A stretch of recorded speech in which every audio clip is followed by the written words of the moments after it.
All right, so today what I wanted to talk to everybody about was deal fallout and what are some of the things that you have to keep track of in order to make sure that you get your deals to the finish line, right? So what are some of the things that absolutely kill deals? Well, the very first thing that kills deals is the earnest money deposit. Okay, so when you are negotiating your deals with sellers or with listing agents, it's important enough that you give yourself enough time to be able to either find your end buyer or enough time for you to make your deposits. So when you're making your deposits or when you're talking about the deposit for deals that you intend to assign, what you're going to want to do is you want to try to keep those deposits, number one, as low as possible. So if you are dealing directly with a seller, you can probably get away with deposits as low as like $100 or $200. I know that there's some people that will talk about making their deposits only $1, and that's fine too. I mean, if the seller doesn't really care about that, and they don't bring up any issues on it, then you can put it for $1. But most sellers are going to want to see at least $100, maybe even $500, depending on the price point.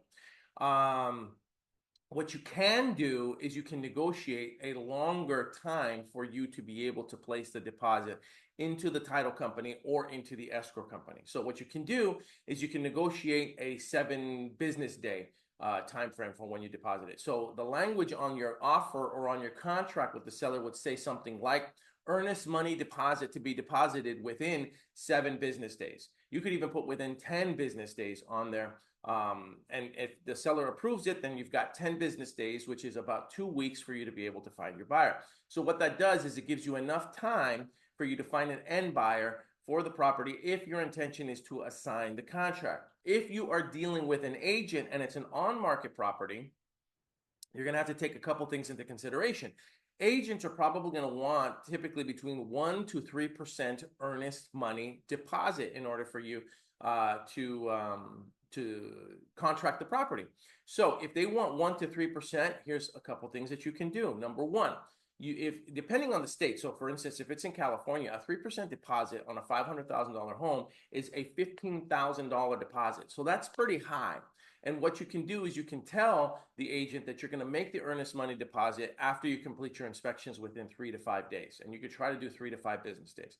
Some agents are not going to go for that, especially if it's in a market where, like, things are moving fast and they've got multiple offers. When they have multiple offers, you're probably not going to be able to get away with it. But if you've got a seller whose property's been sitting on the market 90 days, 120 days, and they don't have any offers on it, then the agent is probably going to be a little bit more flexible with you, and they're probably going to be a little bit more negotiable with you, and you'll be able to suggest those terms. And depending on the agent, they may agree to those terms, they may not agree to those terms.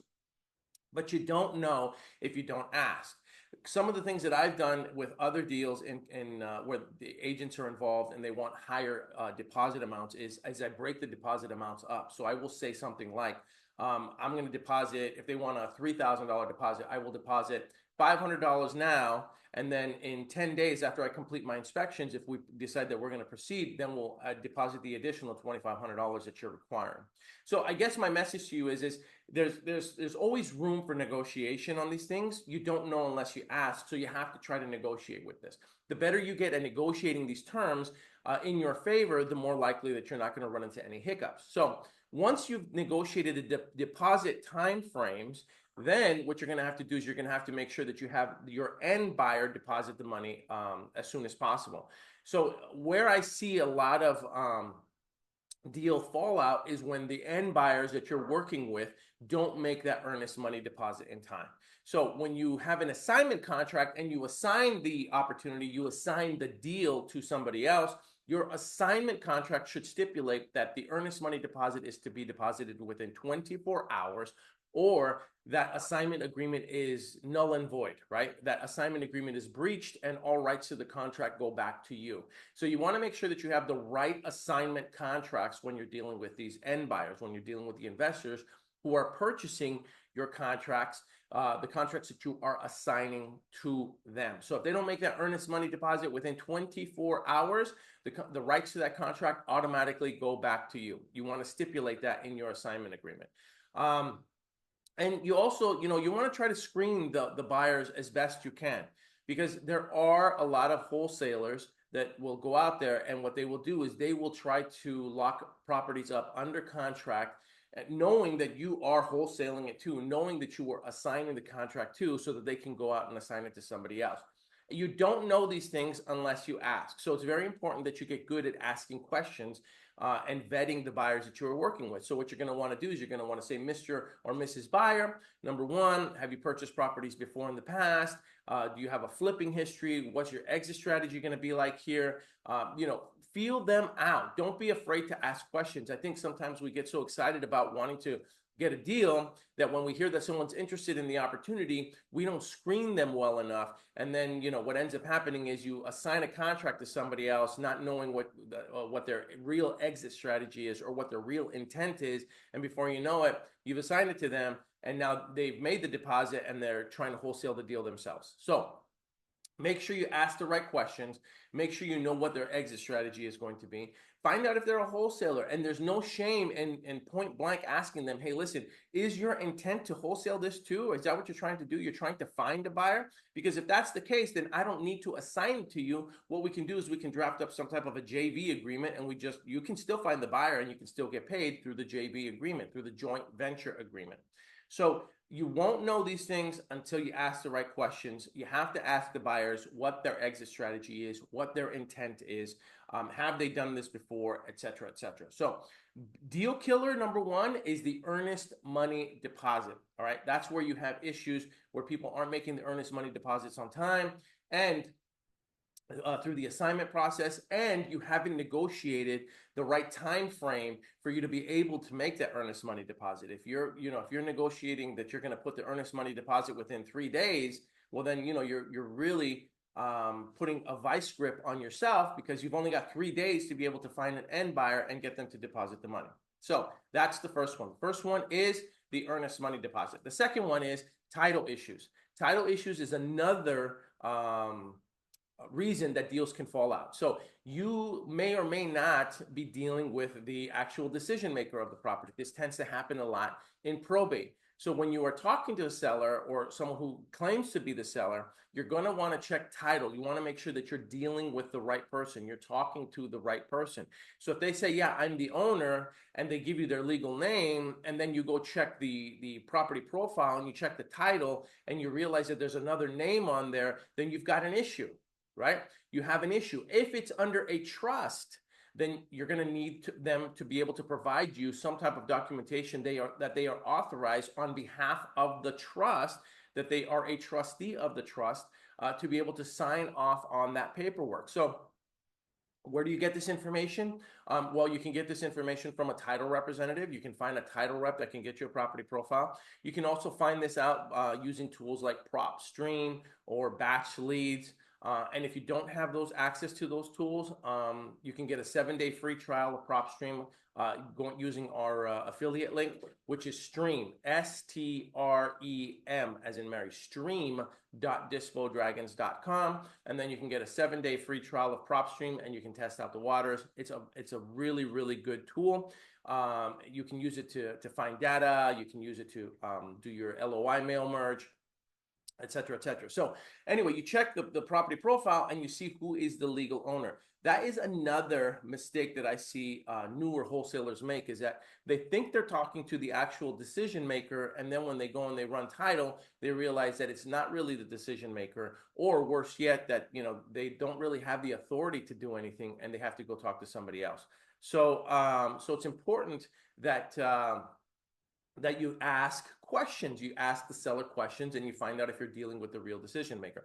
Other title issues that might come up, liens. If there's tax liens on there, those are all things that could come up. And unfortunately, you're really not going to be able to discover those things until a title commitment is ordered or a preliminary title report is ordered. And that doesn't happen until you're under contract and you've sent the contract to a closing company, a closing attorney, a title company, or an escrow company, whoever's going to handle the closing for you. So once you have an executed contract and you send it to them, then they order a title commitment and then they check to see if there's clear title on it.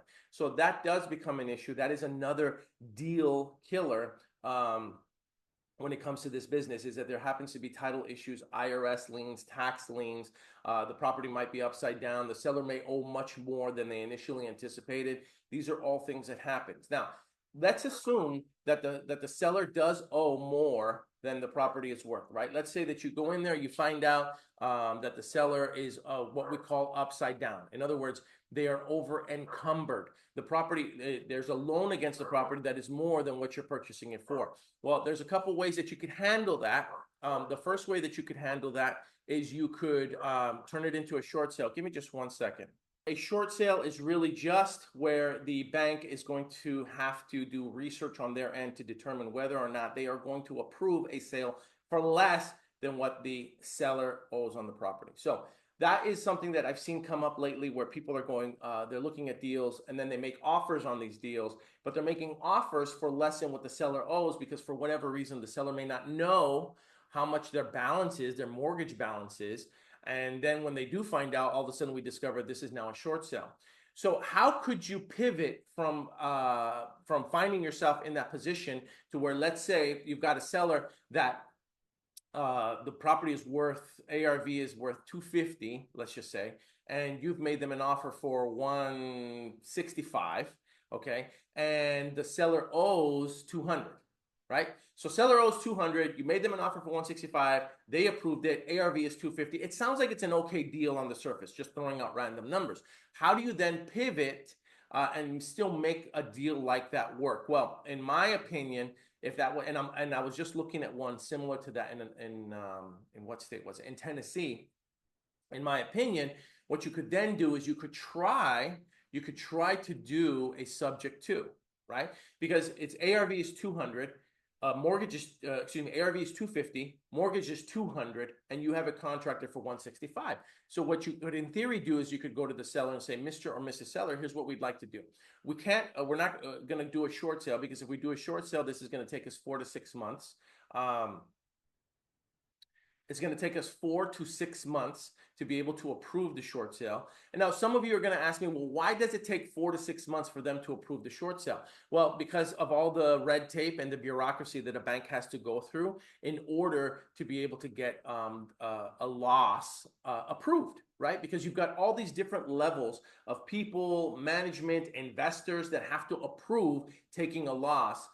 And they have to, everything has to be documented. All their T's have to be crossed. All their I's have to be dotted. So anytime a bank takes a loss on any type of a mortgage, it's going to go through a bunch of different levels of eyeballs, monitoring it and making sure that it's above water and whether or not it's going to be approved. That's why it takes so long. There was a time back in the early to mid to 2000s when like short sales could take up to a year. Now they've streamlined it a little bit more and it could last anywhere from 4 to 6 months to get a short sale approved. Okay. So anyway, what I would do in that situation is I would suggest to the seller, I would say, okay, I made you an offer for 165. You accepted that offer. The property I know is worth 250, right? Once it's fixed up, you owe 200. What I can do is take over your existing mortgage. I'll start making the payments on the existing mortgage. I'll purchase the property for you. Title is going to be in my name. I will continue to make those payments. And during that process, I will also try to repair the property and then sell it, right? That is what is called a subject to mortgage. Now, that is how I would probably pivot. If I really want a short sale and I think that the numbers are good, I would pivot from a short sale into a subject to. Now, if the deal is really, really good and it would make more sense for me to wait 4 to 6 months to try to close it at a much lower price, then I would also consider that as an option, as an exit strategy too. That's something that you could consider. The challenge with that, though, is that in 4 to 6 months, a market could change. So a market could go up or a market could go down.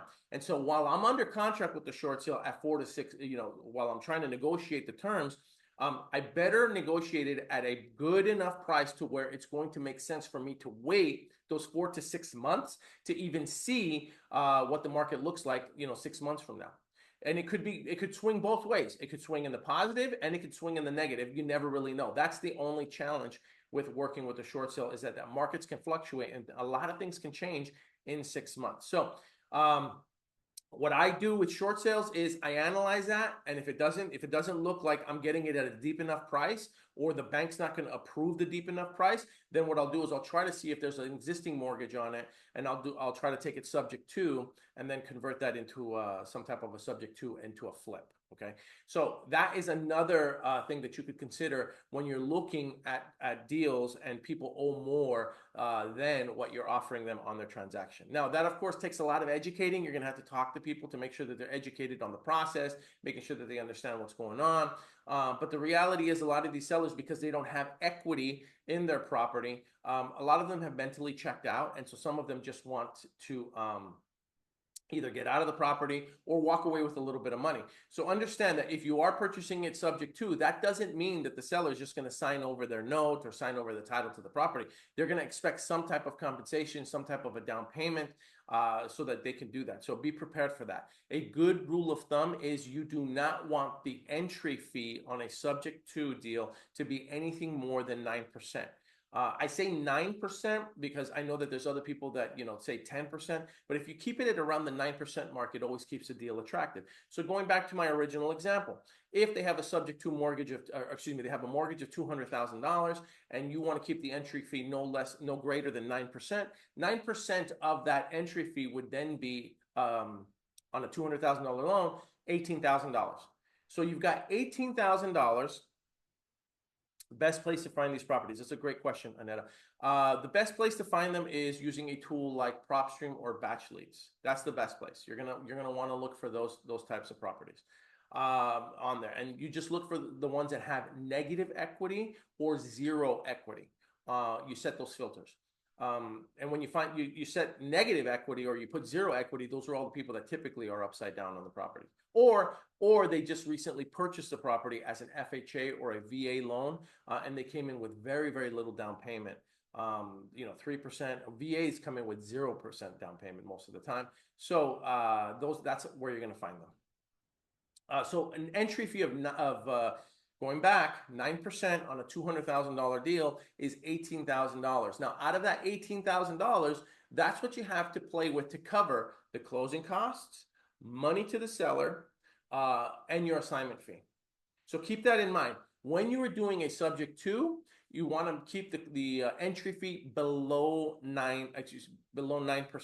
All right. So out of that 18,000, you could say to the seller, listen, Mr. and Mrs. Seller, you don't have any equity. If you try to sell this property, you're either going to have to come out of pocket and pay for it yourself at the closing table. So you're going to have to pay to sell your own home, just to get rid of it. Or we can do a subject to, I'll purchase it. I'll give you money. I can give you $2,500 and I'll cover all your closing costs. The closing costs are typically 1% of whatever the purchase price is. So in that case, it'd be $2,000 for the closing cost, $2,500 for you, Mr. and Mrs. Seller. So that's about $4,500. That leaves you with about $13,500 for your assignment fee, right? That's how this works. So then you can go out and you can try to assign the contract to somebody else.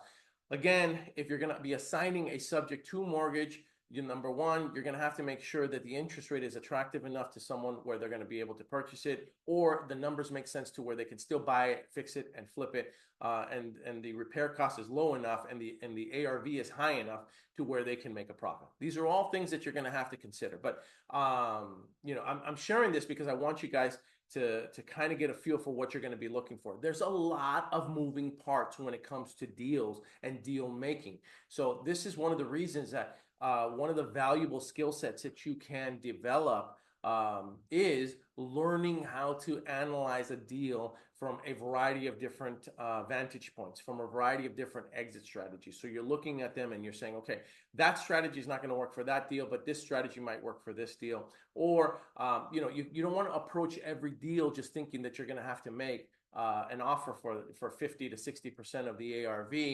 because it's not going to work, especially when a property is in pretty good shape. So just keep that all in mind. All right, so those were some of the deal killers that I've been seeing: is the earnest money deposit not coming in fast enough, and you not negotiating a long enough period for the earnest money to be able to get in there. The second one is the title issues. The third one was the mortgages being the sellers owing more than what the property is worth, and then they turn into short sales, which you can then pivot to, which is what I suggested, pivot to subject to opportunities. What's another deal killer? Another deal killer is not giving yourself enough time to actually close the transaction. Now, what that means is that you will have sellers that will try to put pressure on you for you to close faster.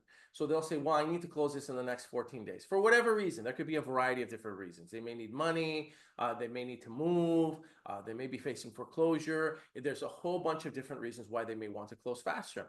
And so they'll tell you, if I sell it to you, I need you to close in 14 days. Okay, this happens. Sellers will try to put pressure on you to close. Now, when they put pressure on you to try to close faster, then you're going to need to make adjustments on the price. Always, always, always, always. The faster you close, the lower the price. The longer the escrow period, the higher the price that you can offer them. So when a seller says to me, Paul, listen, I need you to close in 14 days or I can't do this deal, my response is going to be, well, Mr. and Mrs. Seller, listen, if I'm going to close in 14 days, that means that I'm going to have to make some moves. That means I'm going to have to liquidate some assets. That means I'm going to have to pull out cash and do a bunch of other things much quicker. And if I'm going to do that, then I'm going to have to offer you a price that is in direct proportion to what it's going to cost me to be able to do that. So fine, you want $200,000 for the house. Really, I'm not going to be able to do that. If you want me to close in 14 days, I'm going to need the property to be about a 165. And then you bring the price down. And then you negotiate. You let them try to bring you up. But the faster they want you to close, the better the price that you have to get it at, because people will move faster for a better deal. The better the deal, the faster they'll move. That's just the way it is. But if they decide, well, no, that's fine. Let's stick to the original price. Let's close it in 30 days. Okay, well, at least you've got 30 days now to find your end buyer, whomever that end buyer is going to be. If it's not going to be you, if you're not going to close on that deal, fine, at least you've got 30 days. Really, the best thing to do is to always negotiate for a 45-day close. Try to get 45 days. Ask for 45 days, and potentially they'll give you, or they'll end up on 35 to 30 days. 30 to 35 days is adequate. It should be adequate enough time for you to be able to find an end buyer. If you are not getting inquiries on your deal within the first week to 2 weeks, what that tells me is, number one, it's either overpriced, and that's typically what it is 99% of the time. If you're not getting any inquiries within the first week, it's because it's overpriced. And so you're going to need to ask for a price reduction, or you underestimated the amount of repairs in order for it to get for it to make a profit for an end buyer. And then again, the only way to adjust for that is you reduce the price, which goes back to point one. Point one is it was pricing. So that's why you give yourself 30 days, so that you can, or 30 to 35 days. Always ask for 45 days to close, so that you have 30 to 35 days, and so that way you can find your end buyer. That's another reason that I see deals falling out, is because people are accepting closing dates within 14 days way too soon, and they're not adjusting on their price to satisfy the seller. So we want to make the seller happy. We want to make the deal. We want to sign a contract with them saying we're going to close in 14 days, but then we're not adjusting on price. So you always have to make sure the faster you close, the lower the price. The longer you take to close, the higher that you can offer, just because it gives you a little bit more time to pivot and adjust when things aren't going right. Okay, it's 9:31. Aneta, I will get back to you today about your email. I promise. Yolanda, you will have those terms on that seller finance. I meant to do it yesterday. I just got really slammed. So you guys keep in mind that on school, you get points for the more you participate, and the more you participate, I'm going to put additional content in there for you as you work your way up the different levels, some type of a gamification process on it. All right. And in November, I'm going to try to schedule a mastermind meeting somewhere here in Los Angeles. We're going to schedule one. So I have that coming up very, very soon, and we'll be sharing the details. Again, if you have not purchased the book yet, please get onto Amazon, hop onto Amazon, purchase it. You can get it at Dove, DOVE.Dispodragons.com, Dove.Dispodragons.com. It's a great book. I put everything that you need in that book so that you could be successful at this. I mean, I spent a year on it, and it's 400 pages on it. Awesome. Thanks, Yolanda. I appreciate you doing that. It's what I would love to hear your feedback. Share your feedback on it. Yolanda, on the school platform. That would be great. Okay. All right, 9:33. Have a great day, everybody. I will get back to everyone later on today.